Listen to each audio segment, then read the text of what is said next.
بنی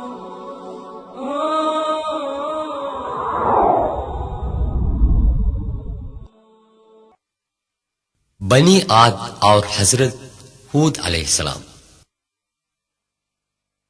عمان کا ایک علاقہ شسر تھا جو تقریباً 7000 سال پہلے مٹی میں مل گیا تھا اور 1992 کی کدوائی میں برآمد ہوئے۔ اب ہم اس علاقے کی طرف سفر کر رہے ہیں جس کے آج کا نام ہے احقاف یا اوبار۔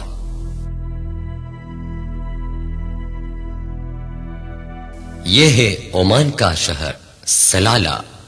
یہاں سے 172 کلومیٹر ریگستان سے سفر کرنے پر اوبار پہنچتے ہیں۔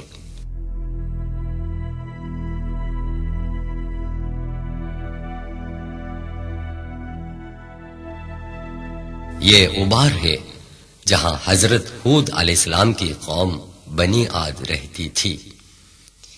یہ ان مکانوں کے کھنڈر ہیں جو ریتوں کے انبار نکالنے پر برآمد ہوئے۔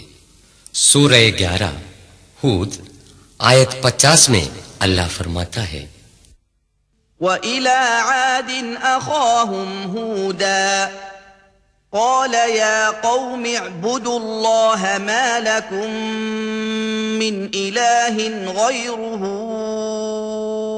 إِنْ أَنتُمْ إِلَّا مُفْتَرُونَ۔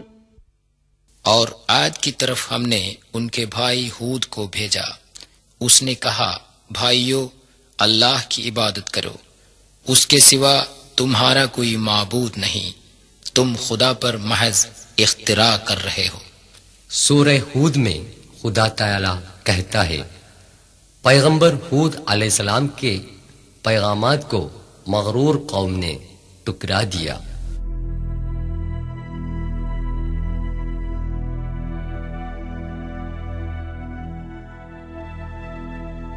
بنی عاد کو خدا تعالی نے پانی سے مالا مال کیا۔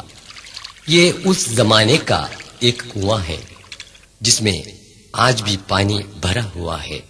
سورہ 89 الفجر آیات 6، 7 اور 8 میں اللہ فرماتا ہے، أَلَمْ تَرَ كَيْفَ فَعَلَ رَبُّكَ بِعَادٍ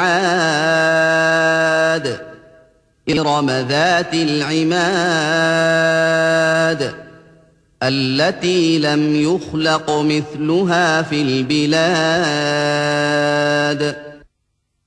کیا تم نے کبھی نہ دیکھا کہ تمہارے رب نے عاد کے ساتھ کیسا کیا، جو ارم کی قوم تھی، بڑے ستونوں والے تھے، سارے شہروں میں ویسی زوردار قوم پیدا نہیں ہوئی۔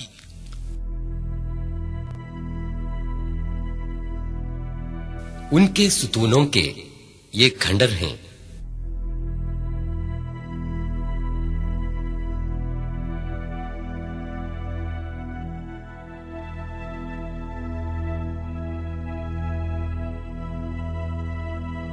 یہ وہ چیزیں ہیں جنہیں بنی عاد نے استعمال کیا ہے۔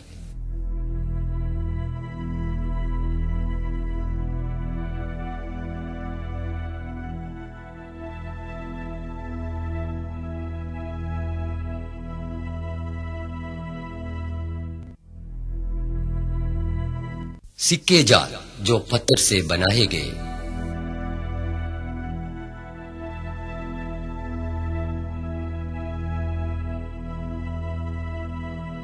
اس زمانے میں کثرت سے لوبان کی کھیتی ہوتی تھی۔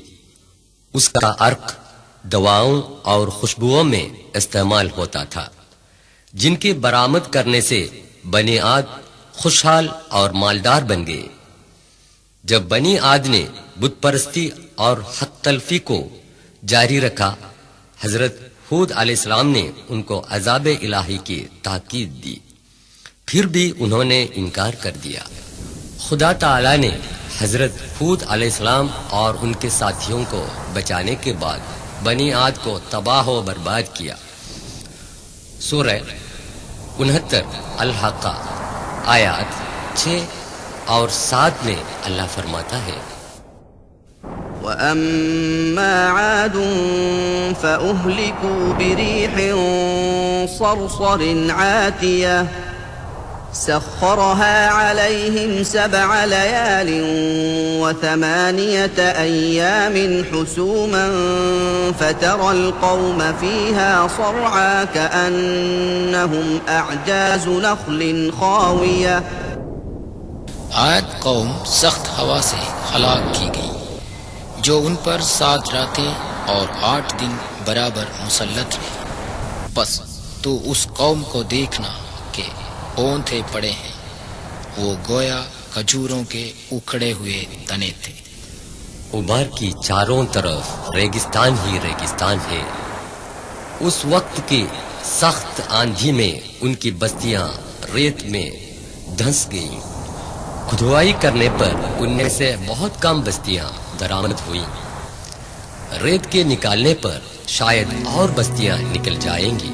عیش و عشرت میں مست رہنے والے انسانوں تاریخ سے عبرت حاصل کریں گے.